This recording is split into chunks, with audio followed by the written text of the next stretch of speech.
if you're looking for something to do this weekend, the movies might not be a bad way to go. Lots of new flicks on the big screen, including Skyfall. Now, Skyfall is the 23rd spy film in the James Bond series, and it's going to feature Daniel Craig. And to talk about this new release, as they say in the Bond films, is Timoney, Bill Timoney. He is our cinema analyst, and it's always great to see you, Bill. Thank you so much. It's great to be here. Hey, this film is going to hit on a big anniversary. It is the 50th anniversary of James Bond in the movies. 50 years ago last month, Dr. No, the very first one with Sean Connery, was released. There have been 23, as you said, official James Bond films. By that they mean Eon Productions, who own the rights to the vast majority of the character. There were two films that were made outside of that. One was the 1960s parody with Woody Allen and Peter Sellers, Casino Royale. Okay. And then also the Sean Connery film Never Say Never Again.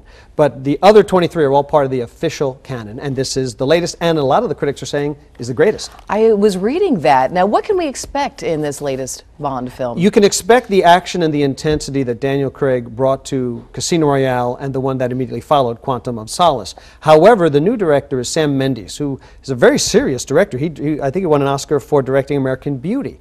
But he wanted to bring a little bit more of the humor back. So you'll have the intensity that the first two Daniel Craigs had, which were very Jason Bourne-like, but you're also going to see a little bit of a throwback to the more classic Bonds as well.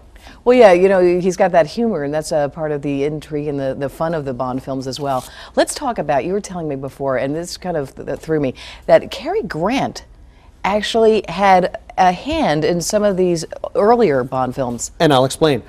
Sam Mendes, in fact, has said that he wanted this film to be a throwback to what he considers the first Bond film, which is North by Northwest. North by Northwest is not a Bond film. It's an Alfred Hitchcock movie that starred Cary Grant in the late 50s.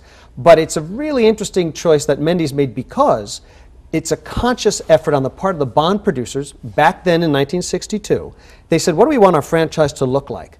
And they said, look at North by Northwest, how successful that was with the thrills, the action, the romance, the intrigue, the formidable villain, the dashing hero in peril, all that. They said, let's make our Bond films like North by Northwest. They even thought about asking Hitchcock to direct, and they went so far as to ask Cary Grant to play James Bond.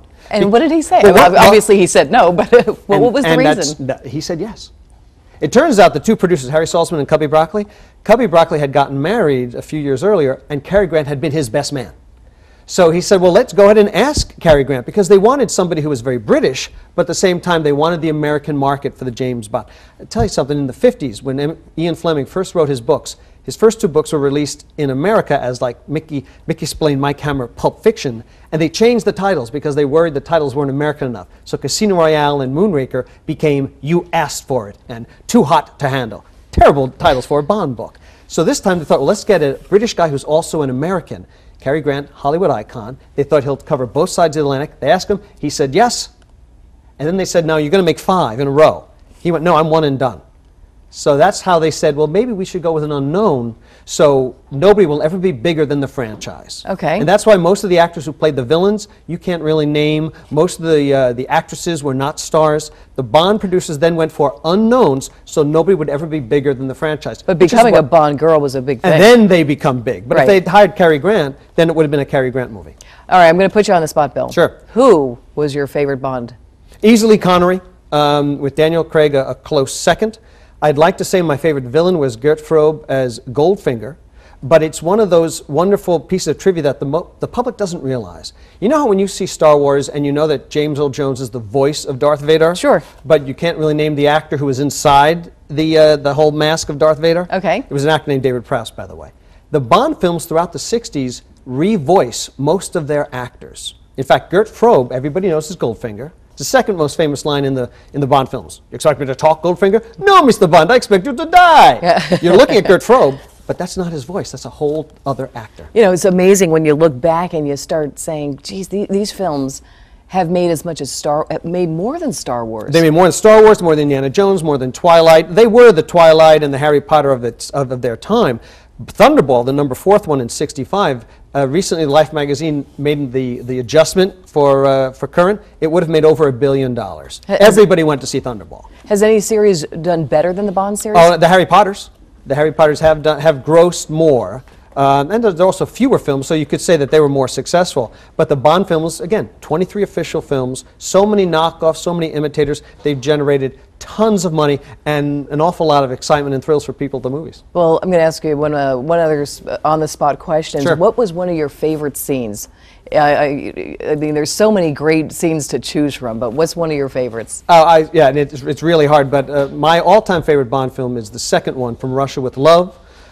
So almost any of Connery's scenes, from the fight scene in the train opposite Robert Shaw, it's one of the best fight scenes of any movie of its time. So I'll go with that. Okay. Now, there's such a fascination, but how has it been attracting the younger audience? Because a lot of these films obviously go back many decades. Yeah, they do. I think a big part of it is their decision. Cubby Broccoli passed away, but his daughter and his stepson now run the company, Barbara Broccoli and Michael Wilson. And they decided to reboot. With the Daniel Craigs, they've started from scratch. Bond is becoming an agent, and now a whole new generation of young viewers can find him from scratch. They have to go back to find Connery and Roger Moore and Timothy Dalton and the others, but they're now experiencing it new, whereas for those of us who've been with Bond all along, we can't wait either. All right, always good to see you, Bill. Great Thanks seeing for coming on here. We'll have to check out that film.